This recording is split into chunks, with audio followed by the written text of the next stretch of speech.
everyone, welcome back to another episode of Pianostics. Today is the part 1 of the Ballade, Op.6, an early work by Amy Beach, a wonderful American composer of the 20th century. This is a fantastic piece I've been playing for about a year now and programming it and absolutely loving it. And there's so much counterpoint, so much beauty to analyze in this work, and so I think we really need 2 different sessions to go over it. So in this part 1, I'll be looking through the first half of the work. We'll be going through different restatements of this beautiful theme. And while I'm playing, and a little bit after, we'll obviously discuss, but think about the phrasing, the analysis of the length and the character of each of these phrases. How can they be made a little bit longer? Some of them are cut short. How does the accompaniment lend itself to the overall work? We have so many different triplet variations, and this theme of 3 notes per beat is pervasive throughout the work and gives this the kind of flowing quality that you'll hear in the work. And also the accompaniment of the triplets finds its way into the thematic material and the main melody as well. So it's another difficulty to balance similar kinds of phrasing and similar kinds of rhythm with these triplets that are going between accompaniment and melody. So now I'm going to play the first 6 pages or so, 5.5 pages, and then we'll discuss a little bit about these elements of the game plan.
So this is the basically first half of the work. We get into a more tumultuous middle section and kind of come back. But it's wonderful to see how this theme manifests in many different ways. We kind of have our opening theme. If we just take a look at basically what we have here, the short opening coda, and then we have the first theme. And the theme lasts quite a long time, all the way through to the second page, with then some more information coming in this section.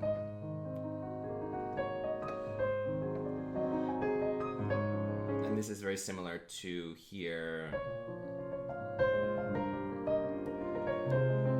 That's taking this a little bit more disconnected.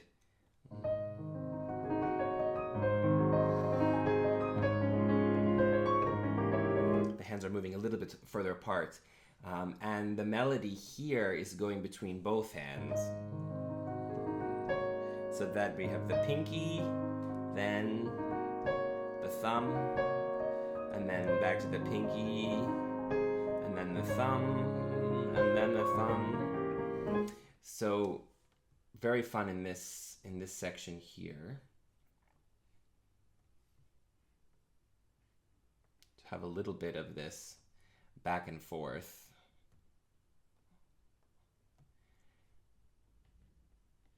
And so there's our melody. Instead of just in the right hand, we have it now going between.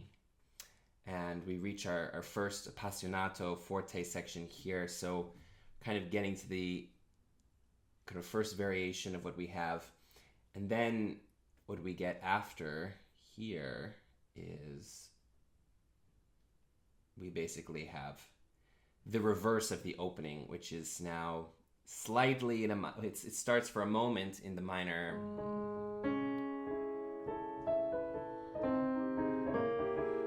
and switches back to the major. So the triplet idea in the right hand is now the accompaniment, and kind of have this obviously pianissimo but also ben tenuto, so that we really want to make sure that we're hearing each note. There's a little bit of a weight.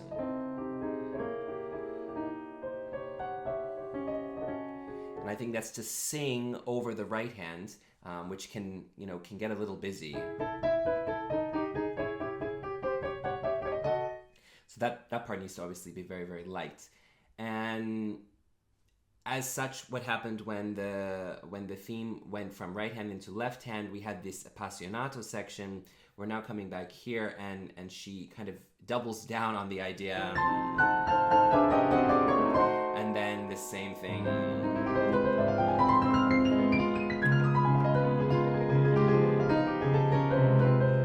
So this section is kind of building on the earlier small outbursts from our appassionato forte.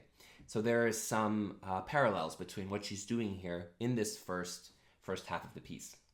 So how are we going to get through all of this and having it, make a lot of sense, besides the fact that we know how the melody is evolving? And one thing is to really focus on the second element of the game plan, which is the smooth accompaniment. I think the moment we start listening too much, things become square when you have a note value or a rhythm that is constant throughout a work.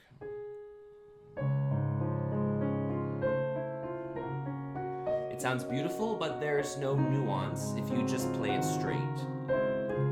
So you're in a very difficult position because each of the melody notes are sometimes belonging to this triplet motive.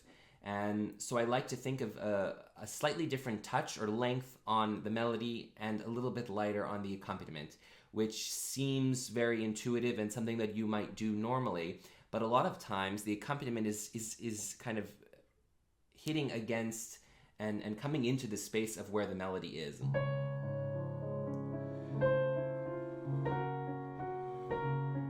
So for example, when we're playing this with our right hand, the melody needs to have that character, but when you're playing the accompaniment with 2 and 1, that really needs to stay separate. And so if you play it without the melody,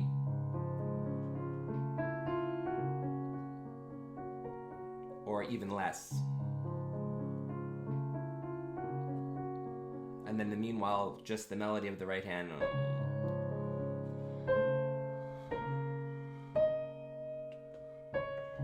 and then when you combine them, they're really separate.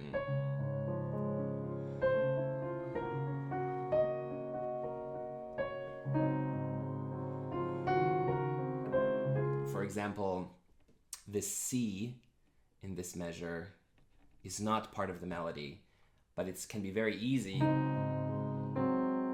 to have it kind of in with the idea of the longer notes, because it is a quarter note, but it goes. So be careful when the accompaniments overlap with the melody, and that's going to happen quite a lot. And you want to make sure that the characters, the smoothness, or the overall longer, smoother, a little bit quieter accompaniment can move freely, even if you're playing accompaniment and melody with the same hand. And that's going to also happen a little bit in the theme when the left hand is taking over.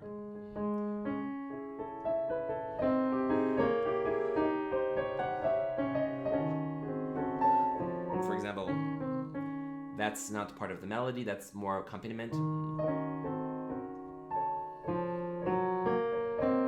So that's another thing. And this as well. And now it's really evident.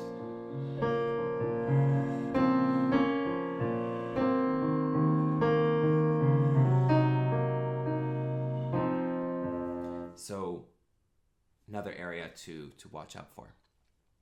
And lastly, how are we going to think about navigating these restatements? Are we assigning different characters? I think obviously you want to find the opening character, dolce cantabile, is a mood of its own. And we have our own ideas, whether that's moving forward, not having too many rubatos, just kind of enjoying the moment, and you can picture your own kind of scenario of where you are, if you're in a field, or if you're by the lake, or on the ocean. I always think of Massachusetts on Cape Cod, because I think maybe Amy Beach also thought, she was from Massachusetts, she lived in Boston, and I'm sure we have seen the same seascapes and landscapes, and so I get a lot of good inspiration from thinking about possibly where we have overlapped.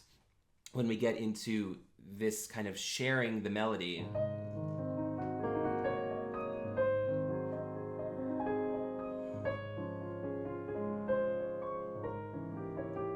I think more of something that's balanced, dolce grazioso, so it's a little bit more playful between the hands.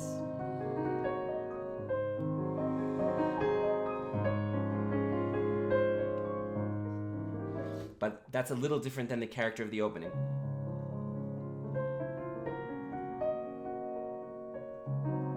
Which kind of always has this forward momentum, and this one kind of stops almost like a pendulum.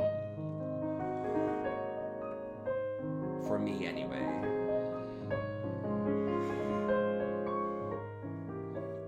But just having ideas like this where you can vary just a little bit between, even though the sentiments, I think, of the melodies are very similar, and the ideas and the feelings are similar to each other, we can just have these slight feelings of perhaps something is a little bit more pushed, something is a little bit more easygoing, something has a little bit more tension or a little bit held back. And the same thing here.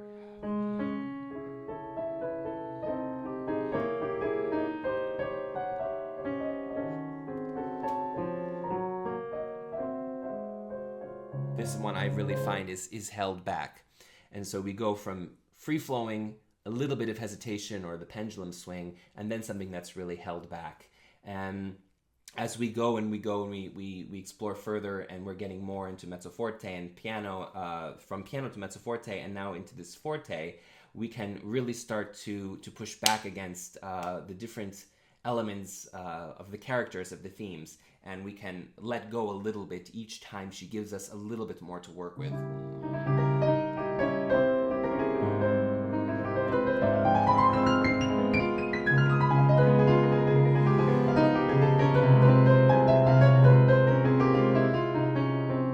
And this is going to make us really feel like we are developing into something very slowly through the progression of these beautiful melodies. And finally, we come back into the four sharps. So she goes from a piece in 5 flats and D flats to now we're having this C sharp minor for a bit, which is a totally different character of the sharps versus the flats, although it's the same thematic material, but perhaps brighter, perhaps more triumphant, however you want to think of it. A new voice that you can create, maybe a little bit more on the pinky.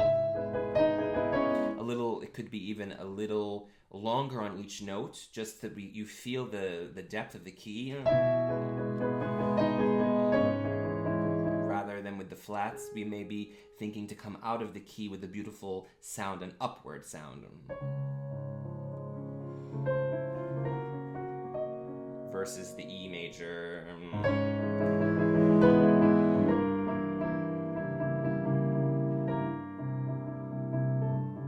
And back. And we've kind of found our way home. And that's how I'd start to think about shaping very similar thematic material over many, many pages, and to keep it interesting and to also create characters in your mind, different visions, different kinds of pictures in your mind that you can really pinpoint the exact kind of qualities of your sound, of your movement on the keys and how that may vary, and the push and pull of the lines just very slightly can really help to bring huge dynamic range and also huge range to the possibilities of how you can interpret and move the audience along with you in very similar melodic and rhythmic material. We'll pick up next time with part 2 of Amy Beach's beautiful Ballade, Op.6.